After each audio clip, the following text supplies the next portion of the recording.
Golly gee, Barbara, you look just peachy keen. You must be feeling a bit better. Well, as you know, my husband Tom is away on a business trip. I feel better every day he's away. You mean, what? Never mind, dear. You're looking better yourself. So tranquil and subdued.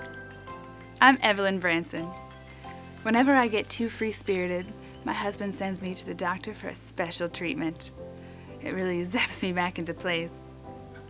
I don't know what's going on all the time, so I just smile and nod. But that's okay. I'm just a woman anyway.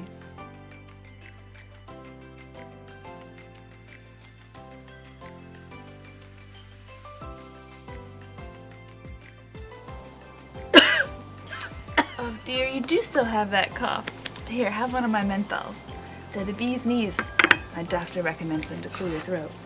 What I really need is something with a bit more bite than the sweet tea.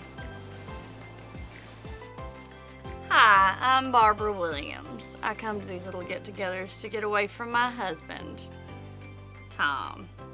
The only Tom I love is a Mr. Tom Collins. On the rocks.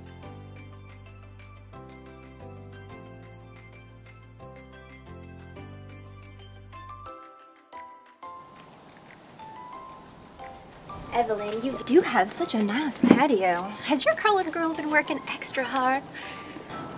She's not a girl. She's a grown woman, and she does a swell job. Yes, well, if you train them well enough. I suppose that's what those heathens were thinking when they were trying to do away with segregation in school. Corinthians 14:34. All women should remain silent in the churches, and all clowns should be murdered. I'm Audrey Parker. I stand for traditional values. This modern-day 1950s society will be the downfall of everything good and true in American families.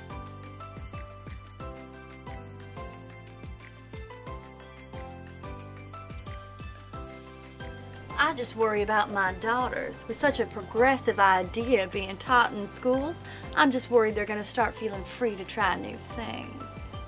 Like cooking classes? I'm just worried they'll end up with a different kind of bun in the oven. You mean sesame?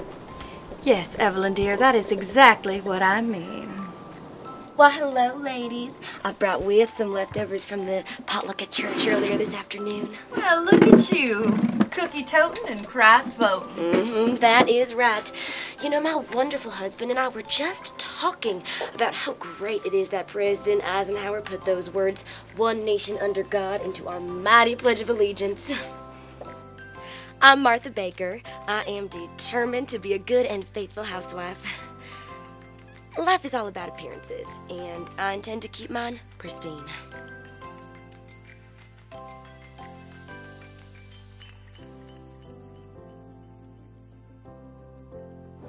Women voting? You know the Bible is clear on who is to be in power. White men only. So, Martha, I hear that your husband is leaving town again tomorrow. Yes, he's going on another one of his man's retreats. You know, he always comes back from those so happy and so exhausted. So then I expect your repairman to keep you plenty entertained this weekend. I beg your pardon. Well, I mean, with your washing machine breaking down so often, and with your husband being out of town and all. Barbara, I mean, how could one predict such a thing to occur? And besides, who am I to blame if it is quite the fickle machine that is in need of a frequent repair?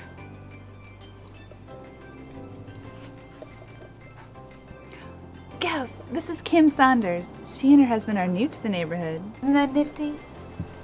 Hello, ladies. Thank you so much for inviting me. Evelyn, it's so swell to get to know all the ladies on the block.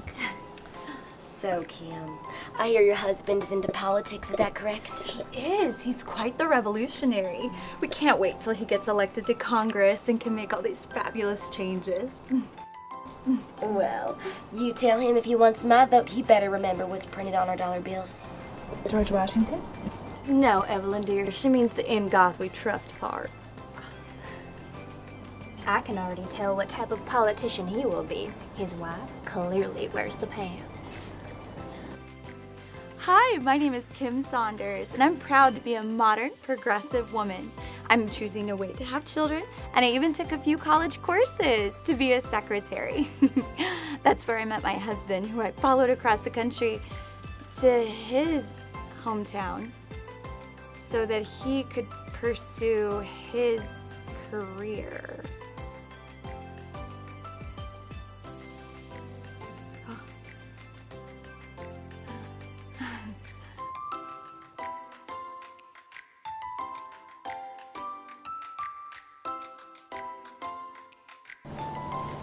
And I suppose you don't have children, do you? Oh, maybe someday, but it's not my top priority right now. Maybe. It is your duty as a wife to bear children. What else could possibly give your life meaning? As a woman, you must discipline and raise your children. And as we say, loose the rod and spoil the child. Oh, it's been so long since I've had a good spanking. Barbara, watch your language. We have a new neighbor among us. Besides, you know that God has placed limits on the activities that can occur even within the marriage bed. But Martha, you don't share a marriage bed with your husband. You each have your own twin bed, just like on TV. That's right. Well, if my life were more like TV, I'd have a husband who could stand to look at me more than 2 times a year. Or that I could stand to look at myself. Watching TV is far too sinful. I prefer to sit quietly and read. Well, we definitely have different choices in entertainment. Would anyone like to try a piece of my homemade sausage? I like to think of it as a little slice of my hometown to share with everyone. Jeepers, Martha, are you okay? You've gone pale. You know, that sausage smell is just a bit strong. I'm just gonna need to sit a spell. Doesn't bother me. I love sausage, as long as it's not my husband. As long as it doesn't come from my own home. Doesn't bother me either. Though it does remind me of when I was pregnant with my 2 little angels. I couldn't stand the smell. I just have a sensitive nose. But anyways, I'm sure the sausage is lovely, Kim. Well, now that your husband is running for Congress, just make sure he keeps his sausage at home. My goodness. We certainly will discuss everything in this neighborhood, won't we?